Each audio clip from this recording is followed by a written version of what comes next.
Wars never seem to take a vacation on this little blue planet of ours. Every year somewhere, someone decides to pick up a weapon, either reigniting an old fire or sparking a brand new one. Take 2025, for instance. A brief but violent 12-day clash between Israel and Iran shook the headlines, while ongoing fights dragged on in Gaza and Ukraine. The year before, 2024, brought us turmoil in Ecuador. 2023 saw Sudan tearing itself apart in another civil war. 2022, Bangladesh's Chittagong Hill tracts erupted once more, and Al-Shabaab crossed into Ethiopia. In 2021, Myanmar collapsed deeper into its own brutal civil war. And 2020, that year coughed up the second Nagorno-Karabakh war. So here's the big question. How far back must we travel through history to find a single year without any war, not one battle, invasion or uprising, a completely conflict-free year? Does such a thing even exist? Let's see. It wasn't 2019, not 2018 either. Nope. Again, nope. This could take a while. 2015 had the Islamic State and the Taliban at each other's throats. 2014 marked the start of the Russo-Ukrainian War and Yemen's civil conflict. 2013 gifted us the South Sudanese Civil War. 2012 witnessed the fighting in Mali and the chaos in the Central African Republic. 2011 exploded with Libya's civil war. From 2003 to 2011, the Iraq War raged on. Years filled with bombings, invasions, and countless smaller clashes from the Congo to Kyrgyzstan. So, let's keep moving. To save time, we'll group together the longer-lasting conflicts. From 2001 until 2021, the Taliban insurgency dominated headlines. Before that, 1991 through 2001 gave us the bloody breakup of Yugoslavia. 1990 saw both the Gulf War and the Rwandan Civil War. From 1975 to 1991, fighting burned through the deserts of Western Sahara, while Lebanon was torn apart by its own drawn-out civil war. From 1955 to 1975, Vietnam became the battlefield for a generation. 1954 marked the beginning of the Algerian struggle for independence. 1950 to 1953 gave us the Korean War. 1945 through 1949 saw the second phase of the Chinese Civil War. And of course, 1939 to 1945, World War II, the deadliest event in all of human history. 1936 to 1939 witnessed the Spanish Civil War. 1932 to 1935 brought the Chaco War between Paraguay and Bolivia. Between 1923 and 1932, Italy's pacification of Libya unfolded, a polite word for conquest. 1917 to 1922 saw the Russian Civil War. And from 1914 to 1918, the First World War engulfed the globe. At the dawn of the 20th century, conflict was still everywhere. The Somaliland campaign from 1900 to 1920, the Boxer Rebellion of 1899-1901, the Spanish-American War in 1898, the Greco-Turkish War of 1897, and before that, the Fourth Anglo-Ashanti War, the First Sino-Japanese War, the Samoan Civil War, and the Sino-French War. From 1879 to 1883, Chile fought Peru and Bolivia in the War of the Pacific. The Russo-Turkish War came before that, then the Third Carlist War in Spain, the Franco-Russian War, the Cretan Revolt against the Ottomans, the American Civil War, Colombia's internal conflict, and Chile's revolution. 1857 to 1858 saw the Indian Rebellion shake British rule, while between 1817 and 1864, the Caucasian War ravaged the Russian frontier. In that same window, other wars erupted, the Zulu expansions in southern Africa and the Crimean War in Europe. 1816 featured the bombardment of Algiers, and from 1802 to 1815, Napoleon's armies turned Europe into one giant battlefield. Even before that, humanity couldn't rest.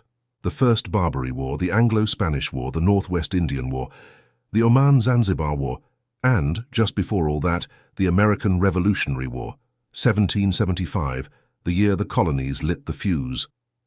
By the middle of the 20th century, humanity had already proven that peace was more of a pause than a permanent state.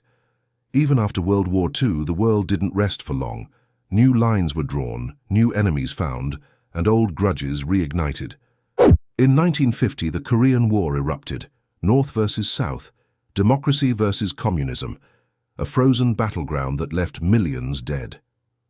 Just a few years later, 1954 saw the Algerian War of Independence ignite in North Africa as France's colonial grip began to crumble. Throughout the 1960s and 70s, the planet was split in two: East versus West, capitalism versus communism. From Vietnam to Angola, Cuba to Cambodia, proxy wars flared under the long shadow of the Cold War. Even Africa, freshly freed from European control, became the stage for countless conflicts.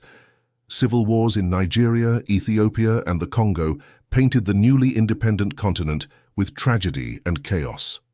In the Middle East, the Arab-Israeli conflict sparked again and again. From the Six-Day War to the Yom Kippur War, the region became a loop of retaliation and revenge, each ceasefire just a pause before the next explosion. By the 1980s, Afghanistan had become the latest global chessboard. Soviet forces invaded, local fighters resisted, and the mountains echoed with the sound of another generation's war. Meanwhile, Latin America burned in its own turmoil. Civil wars in El Salvador, Nicaragua, and Guatemala mirrored the ideological tug-of-war between superpowers, with ordinary people caught in the middle. By 1990, the world seemed smaller, but no calmer. The fall of the Berlin Wall promised peace, but the Gulf War and Yugoslavia's collapse quickly reminded everyone that war had simply moved addresses. And so, as the century closed, humanity stood on the edge of a new millennium. Older, more connected, and somehow still addicted to conflict. The flags changed, the weapons evolved, but the story stayed the same. The early 1900s promised progress, technology, empire, and global ambition. But instead of peace, the world marched straight into industrialized destruction. Machine guns, poison gas, and trenches turned Europe into a graveyard. From 1914 to 1918, the First World War consumed nations on every continent. Tens of millions perished, and when the guns finally went silent, the peace that followed was fragile. A pause, not an ending. But even before that global nightmare, the 19th century had already written its own chapters of chaos. From the Napoleonic Wars to the American Civil War, the century was drenched in revolutions and retribution. Europe wasn't the only arena. The Ottoman Empire fought wars from the Balkans to North Africa, while Latin America endured countless revolutions, each promising freedom, each leaving scars. In Africa, European powers carved up entire regions as if they were squares on a board game. The so-called scramble for Africa turned entire cultures into colonies and resistance into rebellion.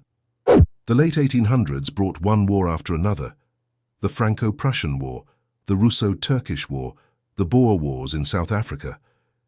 It was an era that dressed itself in progress, but lived in endless conquest. As the century turned, new machines replaced old empires. Railways carried armies faster, telegraphs spread fear quicker, and nationalism became the spark for another global explosion. By 1914, humanity stood on the edge, powerful, proud, and completely unaware of the storm about to break. The world called it the Great War. It wasn't the last, but it was the loudest warning yet. The dawn of the second millennium was anything but peaceful. Across Europe, Asia, and the Middle East, kingdoms rose and fell in a blur of swords, faith, and ambition. From the 11th to the 13th century, the Crusades turned religion into warfare. Armies of faith marched across continents, leaving both holy lands and entire civilizations drenched in blood. Meanwhile, the Mongol Empire exploded across Asia in the 13th century. Their horsemen conquered faster than news could travel. Empires fell in days, and cities vanished overnight. Europe, too, was drenched in endless strife, from the 100 Years' War to civil wars like the War of the Roses. Even victories brought no peace, only exhaustion and plague. By 1500, the medieval world had burned itself into exhaustion. The Renaissance was dawning, new ideas, new art, new science, but humanity still hadn't learned how to stop fighting. Even in the distant past, peace was rare. Rome expanded through conquest, China fought dynastic wars, and tribes from Arabia to Scandinavia clashed for land and pride. Vikings raided the coasts, empires rose and crumbled, and faith turned into fire once again. Every civilization claimed it sought order, yet everyone left ruins behind. And somewhere in all that chaos, maybe, just maybe, there was one quiet year when no war was fought. But if it took nearly 2,000 years to find one, what does that say about us? Will humanity ever have a year where no one fights at all?